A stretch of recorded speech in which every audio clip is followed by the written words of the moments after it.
Сәлем достар, менің арнама қош келдіңіздер. Балаларыма өте қатты ұнаған осындай киндер пирогын жасауға кеңес беремін. Видеоны соңына дейін қарап, каналға жазылуды ұмытпаңыз. Қажетті құрамын төменге жазып қоямын. Ең алдымен желатинді дайындап аламыз, яғни суға желатинді қосып араластырамыз. Бұл бізде 15-20 минуттай тұруы қажет, одан да көп тұрса болады, сондықтан ең алдымен желатинді дайындап аламын. Қасықпен араластырып, бұқтырып қоямыз. Желатин ісініп, суды бойына сіңіріп алады. Бисквитін дайындаймыз. Ол үшін ұн, какао, ерітілген сары май, сұйық май, жұмыртқа, қант, сүт, разрыхитель және де тұз қажет. Ең алдымен ыдысқа құрғақ ингредиенттерді араластырып аламыз. Ұн мен какаоны алдын ала електен өткізіп, дайындап қойдым. Енді осы үстіне тұзды саламыз. Разрыхитель мен қантты қосып, біркелкі болғанша араластырып аламыз.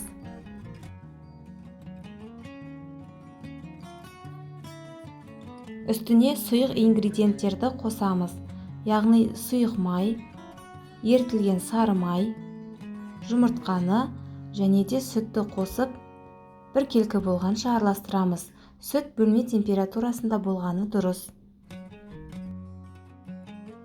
Ұнның түйіршіктері қалмай, бір тегіс болғанша араластырамыз.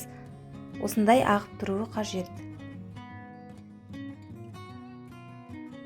4 бұрышты формаға пергамент қағазын төсеп, жаңағы қамырдың барлығын құйып, бір тегіс етіп жазып шығамыз. Алдын ала қызып тұрған пеште 180 градуста 20 минуттай пісіріп аламыз. Піскенін ағаш таяқшаның көмегімен тексереміз. Таяқша құрғақ болса, онда пісті деген сөз. Толық суығаннан кейін жан-жақтарын барлығын тегіс етіп кесіп, ортасынан тең-тең екіге бөлеміз.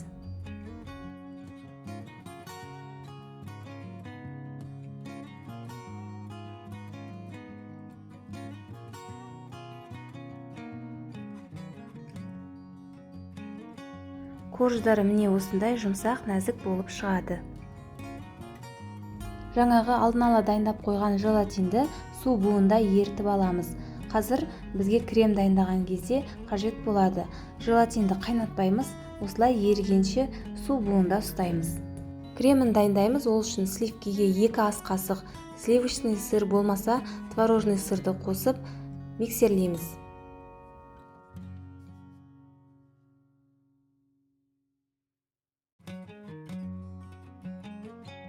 Крем енді қоюлана бастаған кезде 3 ас қасықтай қант ұнтағын салып миксерлейміз.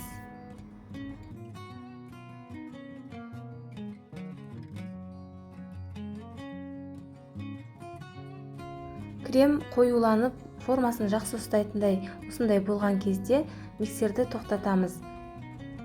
Жаңағы су буында еріп тұрған желатинді, қазір желатин менде жылы болып тұр, кремнің үстінен құйып миксерлейміз.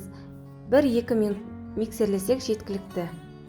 Осымен біздің креміміз дайын. Дайын кремді кондитерлік қапшыққа салып аламыз. Бисквитқа кішкене мен пропитка жасаймын.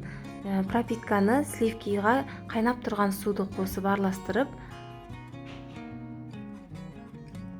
щетканың көмегімен бисквиттерге жағып шығамын. Көп жағудың қажеті жоқ, өйткені бисквит өзі жұмсақ, нәзік болып шығады. Пропитка жасау міндетті емес, бұны жасамауға да болады. Өйткені бисквиті өзі жұмсақ, нәзік болып келеді. Енді бисквиттің ортасына жаңағы дайындап қойған кремімізді жағып шығамыз. Креммен тез-тез жұмыс істеген дұрыс, өйткені крем суфлеге айнала бастайды.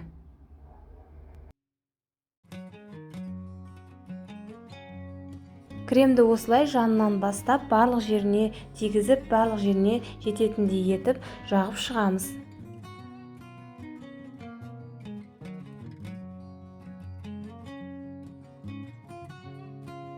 Кез келген қалақшамен осылай кішкене тегістейміз. Крем менде уже суфлеге айналып жатыр. Екінші бисквитті бетіне қойып, жан-жақтарын тегістеп шығамыз. Холодильникке 1-2 сағатқа қойып қоямыз. Холодильникте 2 сағаттай тұрды, енді кесіп дәмін көретін боламыз. Кесілуі өте оңай, ыңғайлы кесіліп жатыр.